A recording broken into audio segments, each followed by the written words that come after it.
I am not here to sell you some alpha male nonsense or tell you that confidence is everything, though. I am here to talk about sexual desire. What increases it? What kills it faster than your mom walking in? First, let us get the boring science stuff out of the way, because understanding how desire works is like understanding why your car makes that weird noise. You can ignore it, but eventually, you're stranded on the side of the road wondering what went wrong. Sexual desire isn't some mystical force. It's biology, psychology, and a sprinkle of did they just smell good or am I ovulating? It's driven by hormones, testosterone, estrogen, dopamine, oxytocin, basically your brain's way of saying, hey, this person seems like they won't kill us in our sleep. Let's make babies. But here's where it gets interesting. Desire isn't constant. It's contextual. You're not a light switch. You're more like a dimmer that depends on stress levels, how recently you ate, whether Mercury is in retrograde, and if you've showered in the last 48 hours. For men, testosterone plays a huge role. Low testosterone, low desire. It's not rocket science. And here's the kicker, high testosterone doesn't automatically make you irresistible. It just makes you want things more. Making someone else want you, that's a completely different game for everyone involved. Desire is also about novelty, mystery, and anticipation. That is why you wanted your partner more when you were texting them at 2 a.m., wondering if they liked you. And now you're arguing about who left the dishes in the sink. Romance isn't dead. It's just buried under familiarity and resentment about household chores. All right, intervention time. Let's talk about all the ways you're actively sabotaging yourself. And yes, I mean you specifically. Number 1, being boring. If your idea of flirting is hey or what's up, congratulations. You've just made someone as excited as a firmware update notification. Desire thrives on stimulation, mental, emotional, physical. If you're predictable, you're dead in the water. Mystery isn't playing. Games. It's being interesting enough that someone wonders what you're thinking. Number 2, neediness. Nothing, and I mean nothing, kills attraction faster than desperation. If you're constantly seeking validation, texting 47 times a day, or asking, do you still like me, every 3 hours, you're not a romantic partner. You're a Tamagotchi. People want someone who has their own life, interests, and friends. Be a whole person, not half of one waiting for someone else to complete you.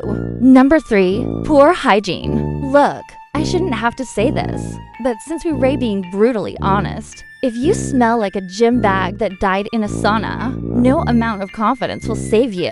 Shower. Use deodorant. Brush your teeth. Trim your nails.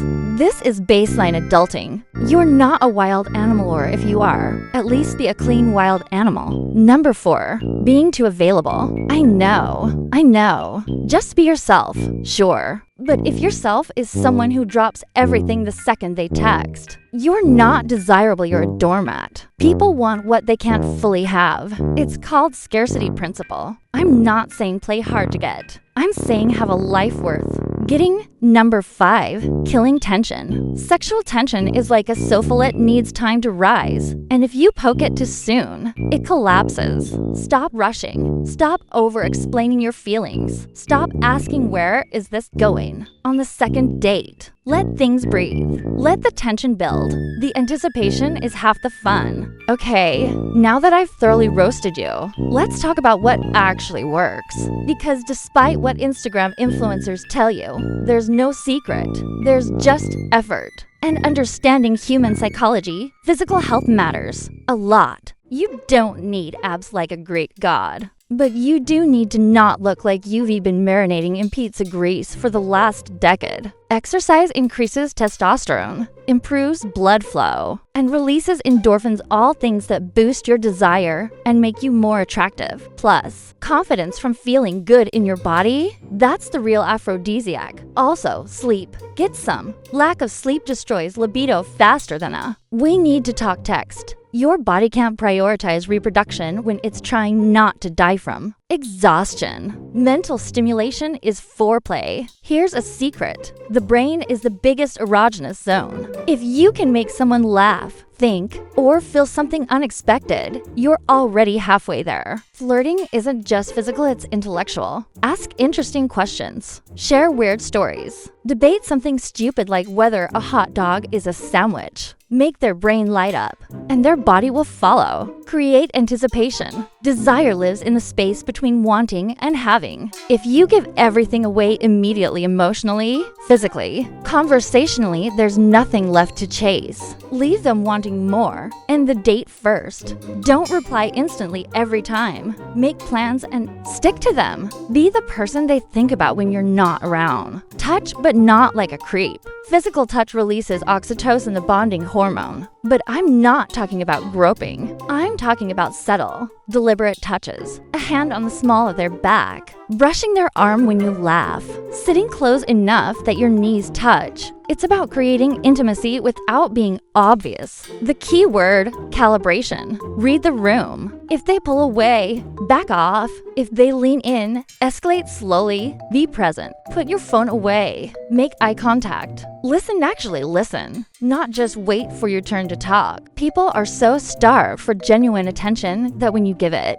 you become magnetic. Everyone else is scrolling through their phone. Be the person who's fully there. Confidence. Without arrogance. Confidence is I know who I am. Arrogance is I'm better than you. People are attracted to confidence because it signals security, competence, and self-worth. But nobody likes someone who makes everything about themselves. Be secure enough to laugh at yourself. Be confident enough to admit when you don't know something. All right, here's where we get into the psychology of targeted desire. Because sure, you can be generally attractive, but how do you make someone want you? Be unpredictable in small doses. Humans are pattern recognition machines. Once we figure someone out, interest drops. So don't be a completely open book. Have depth. Have layers. Share things.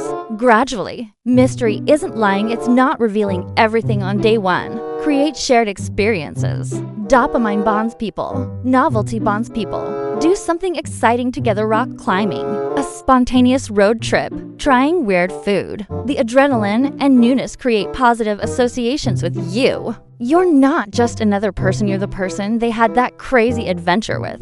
Mirror and match subtly. People like people who are like them. Subtly match their energy, their body language, their speaking pace. It creates subconscious rapport, but don't be creepy about it. I'm not saying mimic them like a parrot, just vibe on the same wavelength. Make them feel seen. Everyone walks around feeling invisible. If you notice small things, their new haircut, the book they're reading, the fact that they seem tired and actually care, you stand out. Desire grows when someone feels like you get them in a way nobody else does. Challenge them, not in an aggressive way, but don't just agree with everything they say. Have opinions. Playfully tease them. Push back a little. People respect and desire those who have a backbone. You reign not trying to win them over by being a yes man, you showing you an equal worth engaging with. Create emotional safety. Here's the paradox. Desire requires vulnerability, but vulnerability requires safety. If someone feels judged, criticized, or unsafe around you, their desire will evaporate.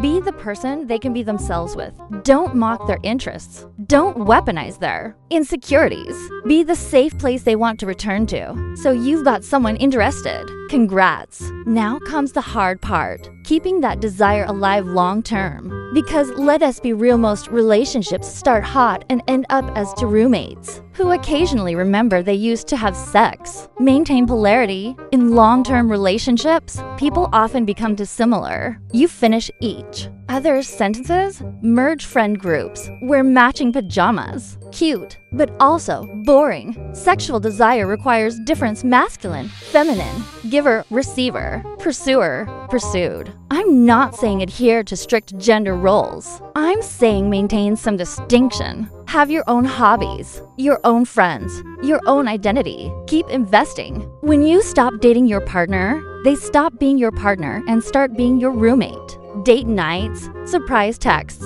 compliments, flirting. You don't get to win them and then stop trying. Desire requires ongoing investment. Communicate about desire. Talk about what turns you on, what fantasies you have, what you want to try. So many relationships die because people assume their partner should just know. They don't. You're not psychic. Use your words. Prioritize novelty. Do new things. Travel. Try new foods. Rearrange your room. Novelty reignites dopamine, which reignites desire. Familiarity is comfortable, but it's also the death of passion. Don't let resentment build. Nothing kills desire like unresolved anger. If you're mad about something, address it. Don't let it fester, because eventually, you won't want to touch someone you resent. That's not complicated. That's common sense. Look, sexual desire isn't magic. It's not about being the hottest person in the room or having the perfect pickup line. It's about being someone worth desiring physically, mentally, emotionally. It's about creating tension, maintaining mystery, and genuinely caring about the person you're trying to attract. Now go out there and stop being boring. I believe in you. Kind of.